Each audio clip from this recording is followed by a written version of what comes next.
হয়ে গেছেন যে এই জায়গার মেয়েদের নামলে তো আপনি মারা যাবেন। আমি বলি, "আমি মারা গেলে তো কিছু করার নাই। আমার ছেলেরে আমার খুঁজতে বাইর করতে হবে।" মানে সব আন্দোলনেই সে অংশগ্রহণ করে। আমি জানি না।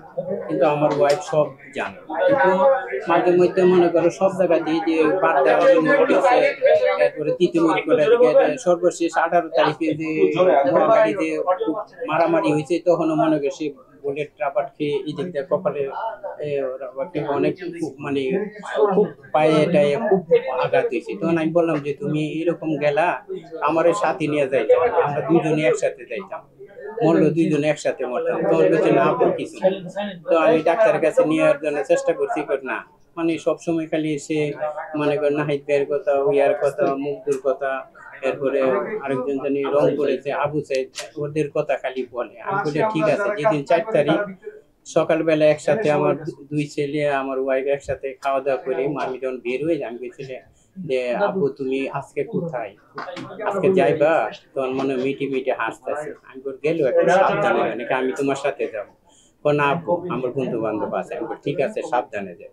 গেছে মানে সব তিতুমির কলেজ থেকে হয়ে সে ফার্মগেটের উদ্দেশ্যে রওনা দিয়েছে। যখন ফার্মগেটে যাওয়ার পরে শাহবাগের উদ্দেশ্যে রওনা দিন। তো শাহবাগের যাওয়ার সময় দেখলে বাংলা মোটরে আর এই সোনারগাঁ হোটেলের সামনে শাহবাগের লোকজন এইদিকে আসতেছে ছাত্ররা, তখন এটার সাথে সংযুক্ত হয়ে গেছে। তখন এদের বন্ধু বান্ধব ছিল আলাদা হয়ে গেছে। তখন এরা আবার ফার্মগেটের দিকে যায়। ফার্মগেট যাওয়ার পরে তখন আরেক বন্ধুর মোবাইলে আমার ওয়াইফের সাথে কথা বলে, তার মার সাথে ৩টার সময় তখন ওরা বলে যে তুমি কোথায় আছো? আম্মু আমি তো এমুক জায়গা আছি, ফার্মগেটে আছি, কারণ বাজার আছি, এনটিভির সামনে কারণ বাজার।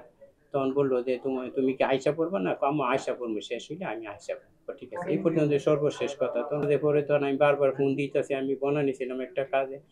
তখন আর আমার ছেলে যখন খোঁজ খবর নাই, তখন আমি তাৎক্ষণিক ওইখান থেকে একটা হুন্ডা নিয়ে বিদেশনে মরে যাই। বিদেশনে মরে যাওয়ার পরে দেখি এমন একটা অবস্থা যে হুন্ডার ওলা বলে যে ভাই আপনি তো কি পাগল হয়ে গেছেন, এই জায়গার মেয়েদের নামলে তো আপনি মারা যাবেন। আমি বলি, আমি মারা গেলে তো কিছু করার নাই, আমার ছেলেরে আমার খুঁজতে বাইর করতে হবে।